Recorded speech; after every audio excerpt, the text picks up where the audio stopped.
Open the book of Genesis and read the first two chapters carefully, one after the other, and you will hit something that has been bothering readers for 2,000 years. Genesis creates human beings twice. In chapter 1, on the sixth day, God makes humanity. And the text is explicit about how. It says God created them in his own image, male and female, he created them. Both together at the same moment with no distinction in how it was done. Then chapter 2 starts again from the beginning. And this time God forms a man out of dust and breathes life into him and puts him in a garden alone. And then, at some length, God observes that it is not good for the man to be alone, parades every animal in front of him to see if any of them will do, and only after that fails does he put the man to sleep and build a woman out of his rib. Those are not the same story. In the first, they are simultaneous and equal. In the second, he is first and she is derived from him, and there is a whole sequence of events in between. Now, modern scholarship has a well-established explanation for this, and I will give it to you properly later, because it is genuinely interesting, and it is almost certainly correct. But that explanation was not available to ancient and medieval readers. What they had was a sacred text that appeared to describe the creation of woman twice in two incompatible ways. And if you believe the text is perfect, then it is not making a mistake. It is telling you something. So some of them drew the obvious conclusion. There were two women. The first one, the one from chapter 1, made from the same earth at the same moment as the man, refused to accept a subordinate position, spoke the secret name of God out loud, grew wings, and left the garden under her own power. She would not come back. And she became, in the tradition, a demon who kills newborn children. Her name is Lilith. And what I want to do in this video is separate three things that get hopelessly tangled together whenever she comes up. What the Bible actually says, where she genuinely comes from, which is older and stranger than the Adam story, and where the first wife legend actually originates, which is much later than almost anyone assumes, and which may well have been a joke. Let us start with the Bible, because this part is short. Lilith appears in the Hebrew Bible exactly once, and not in Genesis. She turns up in the book of Isaiah in chapter 34, in the middle of a prophecy about the destruction of Edom. The passage describes a land turned to wasteland and lists the creatures that will inhabit the ruins. Wild animals, hyenas, goat demons calling to each other. And in that list, there is the word Lilith. That is it, one word, in a list of things that haunt a desert ruin. And you can watch translators struggling with it. The King James Version renders it screech owl. Others give night creature or night monster or night hag. Some modern translations simply transliterate it as Lilith and let you deal with it. There is no first wife. There is no Adam. There is no garden. There is a single obscure word in a list of desert horrors and a book of prophecy, several hundred pages away from Genesis.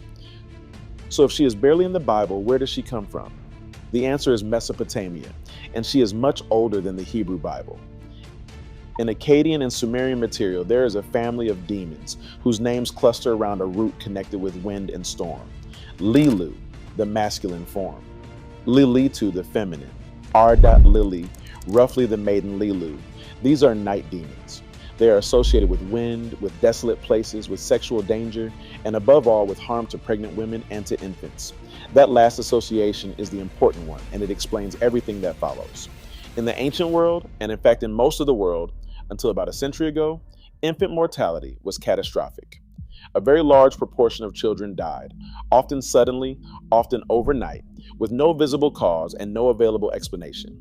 A society facing that needs a name for it. And across the ancient Near East, the name attached to it was some version of this demon, a female spirit who comes at night and takes the baby.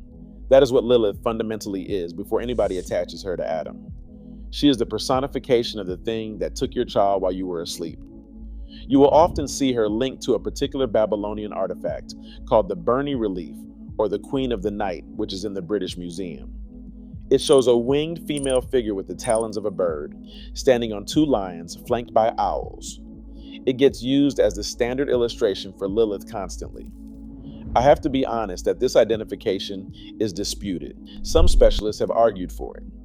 Others think the figure is more likely Ishtar or Ereshkigal, the goddess of the underworld.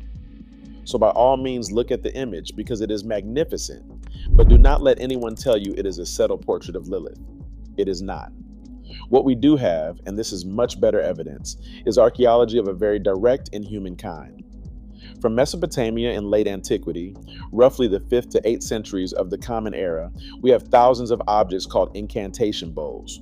They are ordinary earthenware bowls, and on the inside, written in a spiral from the center outwards, is a magical text in Jewish Aramaic or Mandaic or Syriac. They were buried upside down under the threshold of a house or in the corners of a room. They are traps.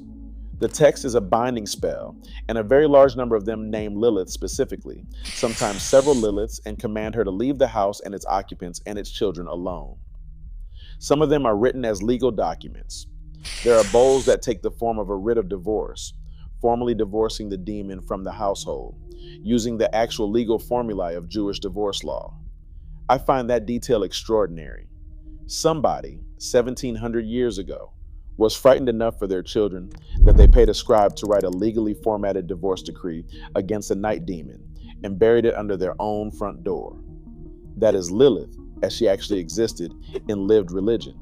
Not a symbol, not a theological argument. A specific fear that people spent money to defend against. She is also in the Talmud, in scattered references, described as having long hair and wings and as a danger to men sleeping alone in a house. But notice what is still missing from all of this. In none of it is she Adam's wife. So where does that story come from? It comes from a text called the Alphabet of Ben Sira. And here is where people are usually surprised because it is medieval. The best estimates put it somewhere between the 8th and 10th centuries of the Common Era. That is well over 1,000 years after Isaiah, and something like 2,500 years after the earliest layers of Genesis. The story it tells goes like this. God creates Adam, and, seeing that he is alone, creates a woman for him from the earth, exactly as Adam was made from the earth. And immediately they fight, and they fight about sex, specifically about position. She refuses to lie beneath him. And her argument is not emotional, it is logical. She says they are equal because they were both created from the same earth. There is no basis for her to be underneath. Adam refuses to accept it. And so, rather than submit, she pronounces the ineffable name of God, the name that is not to be spoken, and by the power of it, she rises into the air and flies out of the garden. Adam complains to God. God sends 3 angels after her, and the text names them, which matters for what comes next: Senoi, Sansnoi, and Simanjaloth. They catch up with her at the Red Sea. They tell her that if she does not return, 100 of her children will die every day. She refuses. She says she would rather that than go back. And she tells them what she has become, which is a killer of infants, with power over boys for the first 8 days of life, and over girls for the first 20. And then she makes a deal. She swears that wherever she sees the names of those 3 angels, she will have no power, and she will leave that child alone. And that is the point of the entire story. Because those 3 names, Senoi, Sansonoi, and Simanjaloth, are precisely the names that appear on protective amulets that were hung over the cradles of newborn Jewish children for centuries. So the legend is functioning as an origin story for an amulet that people were already using. It explains why the charm works. The story exists to justify the practice, not the other way around. Now, there's a further complication, and honest treatments of this have to include it. The Alphabet of Ben Sira is a very strange text. It is bawdy, it is irreverent, it contains material that reads as deliberately provocative, and some of its stories are close to indecent by the standards of the tradition that produced them. A substantial number of scholars think it is satire, and that it was written to mock or subvert the style of pious rabbinic storytelling rather than to teach doctrine. If that reading is right, and it may well be, then the most famous version of the Lilith story, the one everybody knows, the one that gets called ancient Jewish tradition, started life in something closer to a parody. It did not stay there. It was taken seriously afterwards, and it spread. It was picked up by the Kabbalists, and in the Zohar, the central text of medieval Jewish mysticism, Lilith becomes a considerable figure. She is paired with Samael, an angel of destruction, as his consort, and the two of them become a kind of dark inversion of the divine couple. The tradition took the story and built something genuinely theological on top of it.